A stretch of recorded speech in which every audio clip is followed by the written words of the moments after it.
Hey everybody, it's Bill Clayman. I am the co-founder and CEO of Apollo and the executive chair of data center programs over at Informa, and I get a chance to oversee and put on what is currently the world's largest and world's longest running data center event. It's called Data Center World, and we get a chance to learn about stuff. We have this massive expo hall, and I get a chance to talk about data centers, power, innovation, but listen, it's not about me talking about things. It's about bringing wonderful individuals who I just learned. Rick has been doing this for 36 years. That is incredibly impressive. But Rick, tell us what you do, tell us why you're here, and give the audience an idea of who you are. Yep, all right. Well, hi, I'm Rick Kephart, and I run the R&D organization here at Emerson Power and Water Solutions for the Ovation platform. So all the hardware, software development falls under my organization. All right, now I had a chance to learn about Ovation, and just a little bit earlier I had a chance to speak with the president of the Power and Water Solutions team over here, Bobby Eager, and he talked about Ovation quite a bit, and had a chance earlier to see the demo, walked by your innovation lab. I got a chance to hold one of the modules. It wasn't plugged in. Okay, it wasn't plugged in. I didn't take it out of the panel. It was already in a box. Okay, all right. I'll let you slide down. Thank you. I was very clearly told, Bill, don't touch or press anything. We know you like to touch and press things. I'm like, could I just take a selfie? All right. Well, Rick, we're here to talk about data centers, but not just this massive physical infrastructure that everybody's been talking about, right? 36 years in the making, this conversation has been, right? In your experience working in the field, working with electrical and power systems. I've been doing this for 20 years, and I can honestly say that the past 24 months has eclipsed my 20 years of experience. Absolutely. In everything that we've seen, Rick. In your experience and what you've seen, we're experiencing this data center industry that has gone from these nondescript warehouses. No one talks about them. We don't know what they are, right? But now they are these dynamic, power dense, way more complex, right? We don't have to look at this 20 years back, but past 24 to 36 months. From a technology standpoint, from what you've seen specifically, what's the biggest shift in how these facilities are being controlled today and operated? Well, first of all, I think if you look at this, and from my perspective, it really is what we've been doing for a long time, condensed into truly a microgrid. Wow. You know, it's basically what happens on the bulk electricity system now on an individual site.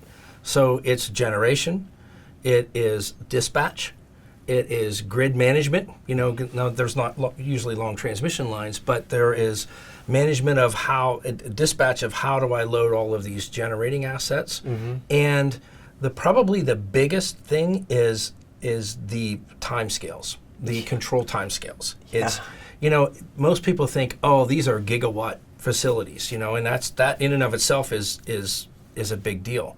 But unlike the bulk electricity system, the load following requirements on this are 10x what you see typically on a utility scale. When you see things swinging, you know, hundreds of megawatts or even a gigawatt multiple times per minute, you know, that's something that's completely unique in and of itself. So that's probably the biggest, to me, that's probably the biggest aspect of these data centers is that required load following capability and just the dynamic response. That's perfect, Rick. That's perfect. The scale and the size of these systems, right? You know, we've seen rack density, you know, 5, 10. Average rack density of a Microsoft rack in 1988 was 1 kilowatt per rack. You could cool it with a box fan and Bill Clayman optimism. You're all good, right? Fast forward to today, we're at Data Center World, and you've got exhibitors out on the expo floor, Rick, showcasing 600 kW racks, 600 kW racks, discussing 800 volt DC systems, talking about bringing in DC power directly to the rack, right? Instead of AC, because we're having this massive change, right? You know what? Let's pause here for a second. I think we're talking about gigawatts of power, and so we've got a big audience that's listening to all of this, and some people understand what that means, and some people are like, these guys are just throwing words around, right? So. And correct me if I'm wrong here, so a gigawatt is about for 1 million people, right? 10 gigawatts is about a Los Angeles or New York, and 100 gigawatts is about 10% of all the lights that are on in the entire world. Yep. At the latest innovation summit, a power innovation summit that I went to in Vegas, they said that this industry is going to require upwards of 200 gigawatts of power, right? By 2030, that's insane. But that you have to wrap in the understanding that all of California is 50 gigawatts. So when somebody comes and says that to me, it's like, cool, cool, cool. So you want me to build you 4 California's worth of power, right? And so we spoke with Bob Beeger just a little recently, and he's talking about, microgrids, behind the meter generation, utility upgrades, and so on. But here's what I'm really, really curious about. We talk about power availability quite a bit, and that's a big topic, but it's a lot less around something that's really important, and that's control intelligence. And I really do believe in that.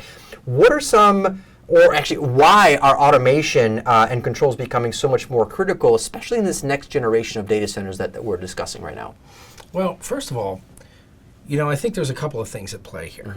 And if you contrast this to like a conventional electric utility, there's hundreds, there's maybe not hundreds, but there's many, many years of operating experience associated with that. And some of these electric grids, depending on where you are in the U.S. or the world for that matter, go all the way. Edison was alive whenever they were first started, and so there's years and years of operating experience. These new data centers that are highly complex and are basically a microcosm of exactly what we do on the utility grid, yes, are all brand new. And there are no operating procedures. There's no years and years of history of, oh, well, that's how we do it because we learned 25, 30, 40, 50 years ago that that's the best way to do it. That has to be all done up front. Wow. And so to me, that's probably the biggest challenge, in just other than just putting it all together. It's so much new things. So much of it really doesn't have a precedent to it, right? Exactly.